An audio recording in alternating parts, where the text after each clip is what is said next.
Oke, selamat datang di sesi kuliah online mata kuliah analisis numerik. Perkenalkan, nama saya Putro Sambogoro dan pada kesempatan kali ini kita akan membahas metode interpolasi Newton's divided difference.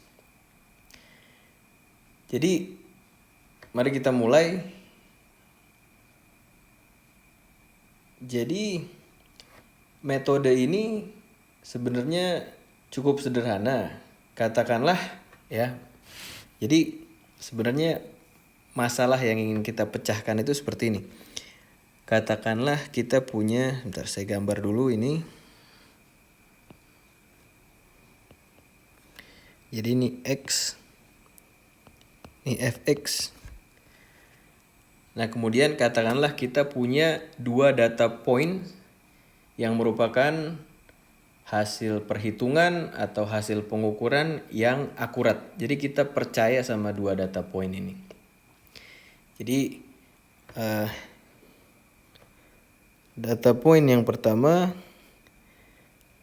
kita sebut X0, yang kedua kita sebut X1. Kemudian, di sini ya, berarti di sini ada Fx0, terus kemudian corresponding di sini ada Fx1. Nah, kemudian pertanyaannya adalah kalau kita mau tahu, jadi kita ada X di sini. Nah, kita mau tahu fungsi dari X ini berapa gitu. Ya. Nah, kalau kita gunakan metode Newton's divided difference ini, jadi sebenarnya metode Newton's divided difference ini sesuai namanya kan itu ada terakhirnya ada interpolating polynomials. Nah, polynomials itu kan kita sudah belajar ya. Ordernya macam-macam. Ada order 1, order 2, 3 dan seterusnya. Tentu yang paling sederhana kelasnya adalah order 1. Atau istilah lainnya adalah tentu linear. Jadi linear interpolation. Nah, yang kita lakukan dengan linear interpolation ini kan sebenarnya sangat sederhana.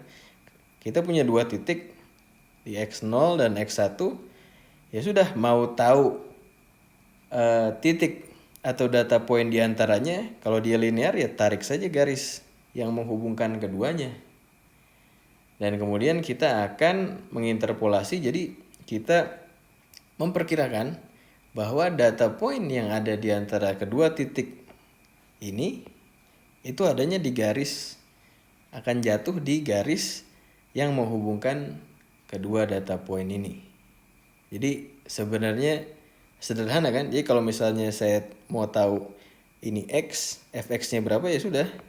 X taruh di garis tersebut, dapat Fx-nya berapa. Nah, secara matematis ini kan sebenarnya sederhana ya. Karena sebenarnya kita hanya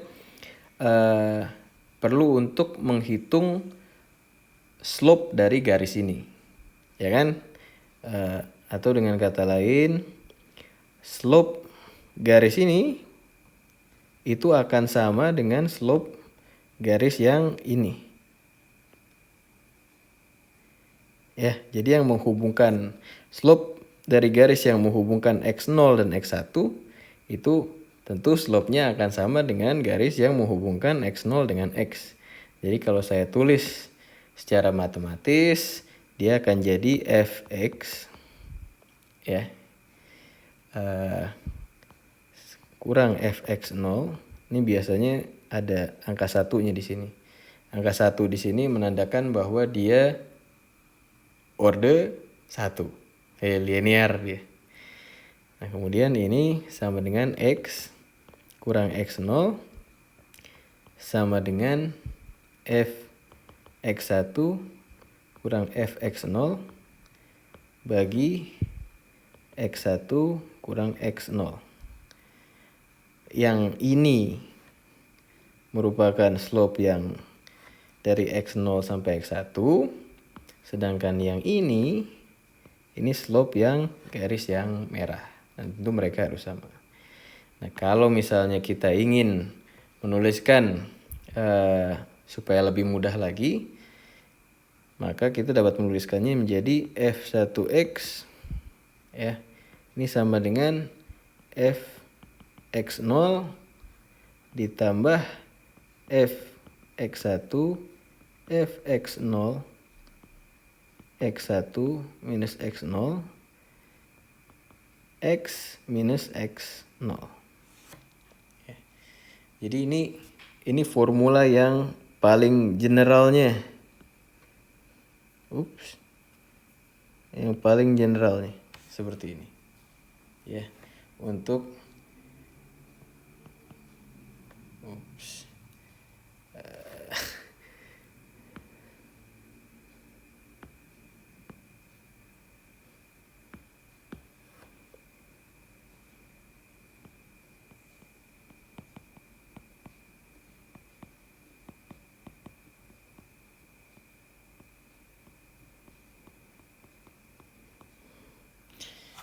linear interpolation.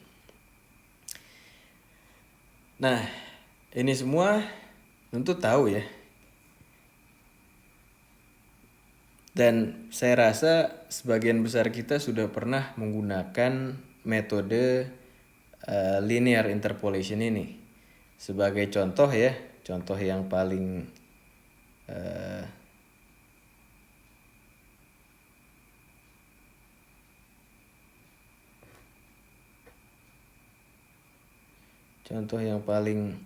sederhana adalah kalau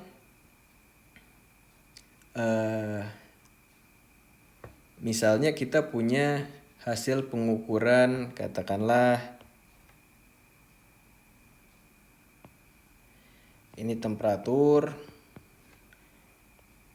yang ini energi ya dalam joule. Terus kemudian dari pengukuran kita tahu nih, kita ukur di 20 derajat Celcius, terus kita ukur di sini di 30 derajat Celcius.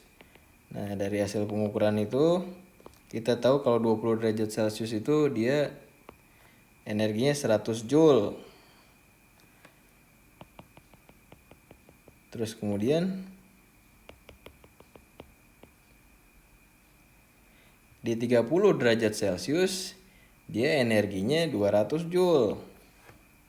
Nah, kemudian pertanyaannya, kalau misalnya temperaturnya 25 derajat Celcius, maka berapa energinya?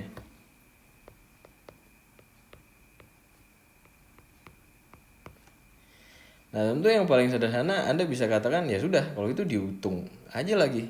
Sama persis seperti ketika kita mendapatkan data di 20 derajat Celcius atau 30 derajat Celcius.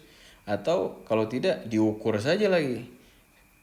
Jadi kita persis sama ketika mengukur data di 20 derajat Celcius atau di 30 derajat Celcius.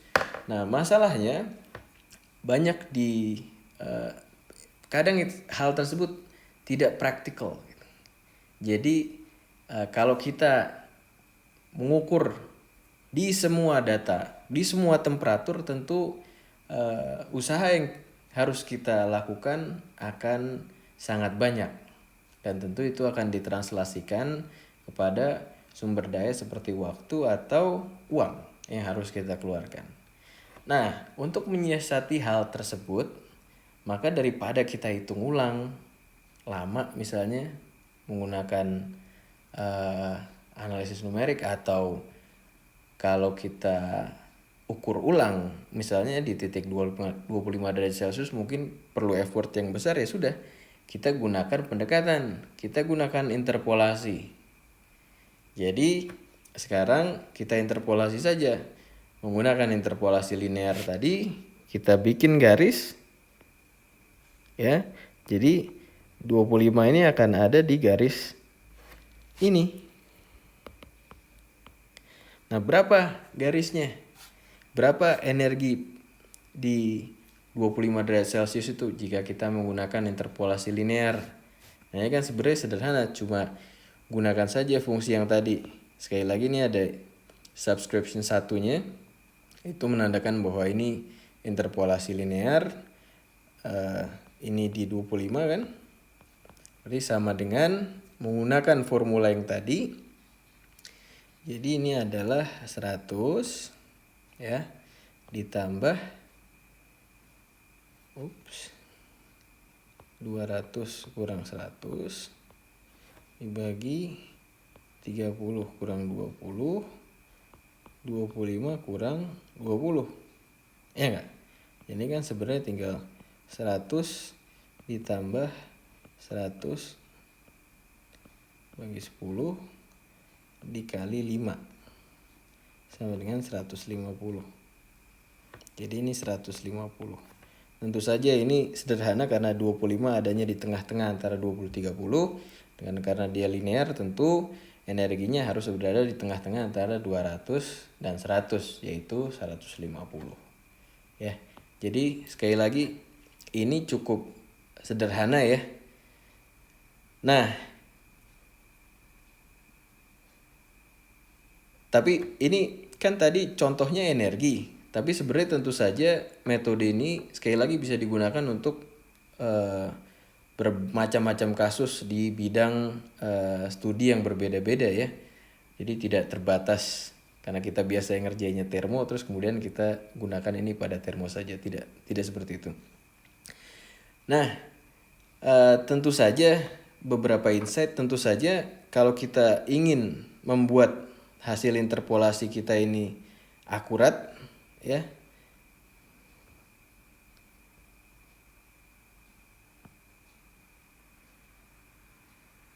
interpolasi kita akurat yang di sini tentu yang paling sederhana adalah jarak antara 20 dan 30 ini harus diperkecil. Jadi kalau semakin kecil jarak antara batas atas dan batas bawah, dalam hal ini 20 dan 30, kalau itu bisa kita kecilkan, tentu maka hasil interpolasinya juga akan lebih akurat. Saya pikir ini sangat masuk akal ya. Oke.